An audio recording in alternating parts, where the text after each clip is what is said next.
ഇഞ്ചത്തൊട്ടി തൂക്കുപാലത്തിന് സമീപം നിർമ്മിച്ച take A break ടോയ്ലറ്റിന്റെ പ്രവർത്തനം ഉദ്ഘാടനത്തിലൊതുങ്ങി.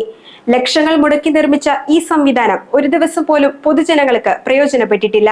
നടത്തിപ്പ് ചുമതല ഏറ്റെടുക്കാൻ ആരും തയ്യാറാകാത്തതാണ് കാരണമെന്നാണ് അധികൃതരുടെ വിശദീകരണം.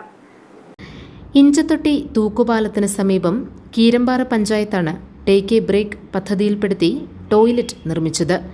കഴിഞ്ഞ നവംബർ മാസം ഉദ്ഘാടനവും നടത്തി. എന്നാൽ ഉദ്ഘാടനത്തിന് ശേഷം അടച്ച ടോയ്ലറ്റ് 5 മാസം പൂർത്തിയാകുമ്പോഴും അടഞ്ഞു തന്നെ കിടക്കുകയാണ്. ശുചിത്വ മിഷന്റെയും കീരമ്പാറ പഞ്ചായത്തിന്റെയും ഫണ്ട് ഉപയോഗിച്ചാണ് ടോയ്ലറ്റ് നിർമ്മിച്ചത്. പ്രദേശത്ത് എത്തുന്ന വിനോദസഞ്ചാരികൾക്ക് പ്രാഥമിക ആവശ്യങ്ങൾക്കുള്ള സൗകര്യം ഉറപ്പാക്കുകയായിരുന്നു ലക്ഷ്യം. പദ്ധതിയുടെ നടത്തിപ്പ് ചുമതല കുടുംബശ്രീ പ്രവർത്തകർക്ക് നൽകണമെന്നാണ് വ്യവസ്ഥ.